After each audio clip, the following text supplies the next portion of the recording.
Thank you for waiting. This is Napolitan spaghetti. Oh, hello there. Today, I'll be making Napolitan spaghetti, often considered the quintessential Japanese lunch dish. Traditionally, this dish is seasoned with ketchup and Worcestershire sauce, so it's not particularly difficult to make.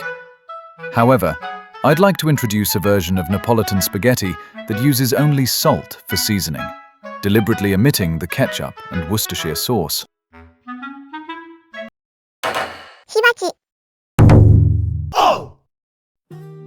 Now, even though I said I'm only using salt, salt alone just makes things salty. So naturally, you need to add something else to balance the flavor. What I'll be doing is making caramelized onions and adjusting the seasoning with salt. Of course, my version of caramelized onions is a little different, and I'll also show you in this video how to achieve that classic Napolitan red color. So please, stick with me until the end. Anyway, let's start with the ingredients. The key ingredients here are tomato paste, caramelized onions, and salt. The other vegetables are just for garnish, so feel free to use whatever vegetables you like. In addition to the caramelized onions, I'm using onions, bell peppers, and mushrooms in this recipe. If this weren't a vegan dish, adding bacon or sausages would make it the classic Napolitan pasta we often see. But since this is a vegan dish, I won't be using them. Even though ketchup and Worcestershire sauce might seem like the main flavors, as long as the caramelized onions are properly prepared, you can actually get by with just salt and nothing else.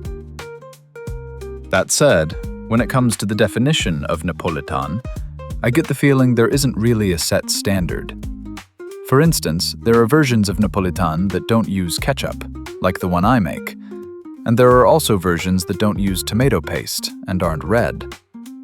That said, the ingredients are always onions, bell peppers, and mushrooms. I occasionally use cabbage, but I never add carrots, daikon radish, or eggplant. Also, I don't use canned tuna, but instead of bacon or wieners, I use thinly sliced pork, 3 to 5 millimeters thick. It gives the dish a nice, chewy texture. Now here's how I make caramelized onions. I blend them in a food processor until they're as thick as a smoothie, then sauté them. This is a bit of a hassle, but it ensures the browning is even and makes it harder to tell that caramelized onions are being used. Caramelized onions are delicious, so they're perfect as a secret ingredient. When you turn them into a thick, liquid paste, they blend in more easily, even if they brown. So when you plate the dish, the fine brown spots disappear, resulting in a clean, polished finish.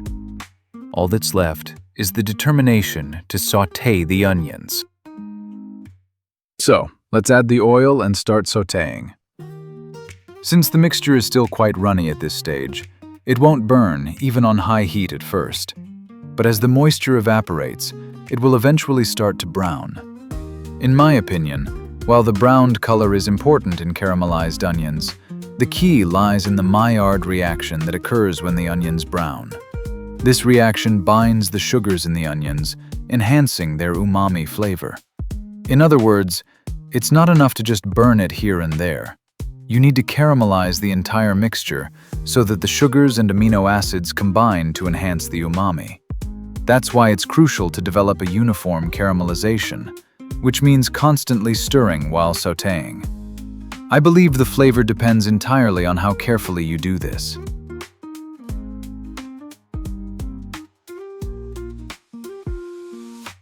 It's looking good. If you take your foot off the gas, it will burn, so just adjust the heat as needed. Turn it down to low if you get a little tired, or use medium or high heat if you want to finish quickly. Once the mixture starts to turn a light brown, the color will deepen rapidly until it's almost black. Be careful though, because even after you take it off the heat and transfer it to another dish, it will continue to brown due to residual heat. You'll know it's ready when it turns a color similar to miso.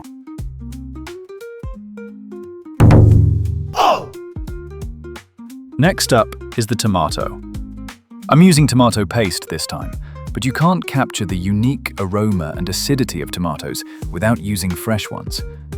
Roughly chop them, and blend them in a food processor until they're completely smooth.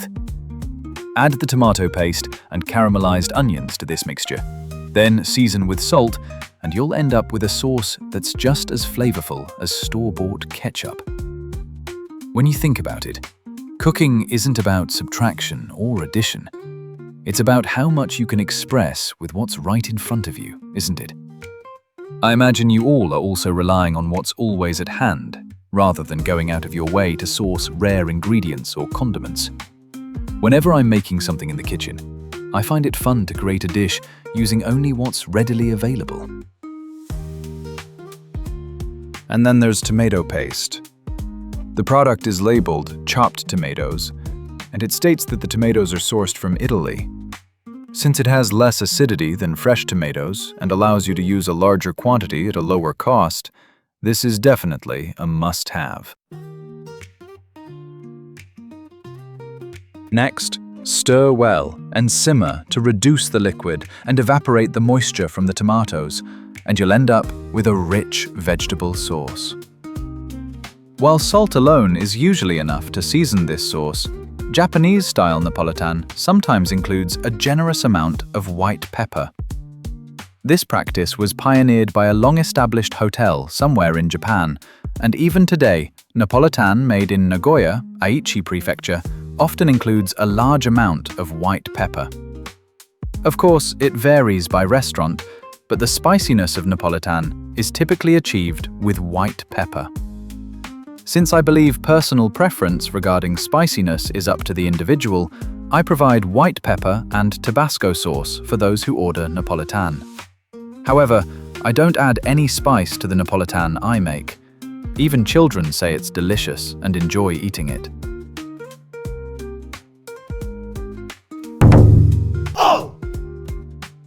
The ingredients are the onions, bell peppers, and mushrooms I chopped earlier. As long as the flavor is robust, you don't really need sausage or bacon. To begin with, since I'm not using ketchup, it's hard to call this Napolitan.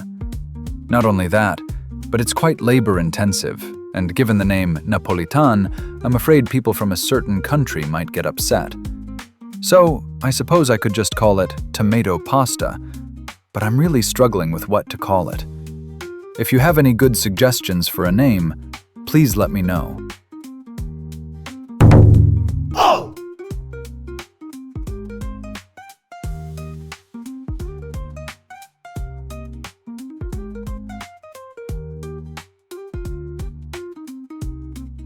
Alright, before we start plating, let's add some garlic. Normally, I'd sauté it and mix it into the sauce, but this time I'll stir grated garlic into the finished tomato sauce. Doing this tones down the garlic's aroma, but it brings out a subtle spiciness and umami. Since you can't really tell the garlic is there, it makes for a great secret ingredient.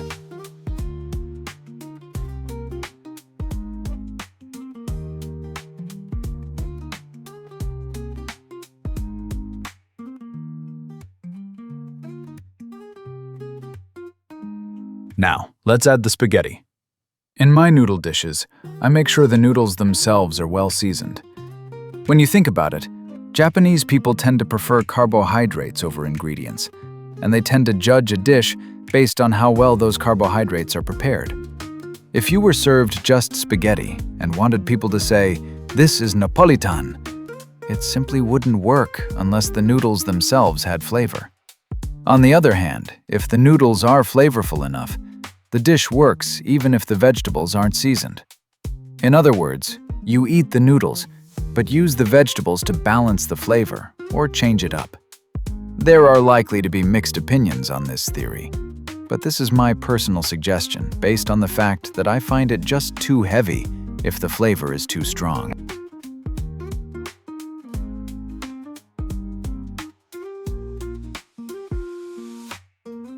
There you go, it's done! This is Napolitan spaghetti, made without ketchup, using only salt for seasoning. This is how I usually make Napolitan for my family. Even without ketchup, the flavor comes together just fine.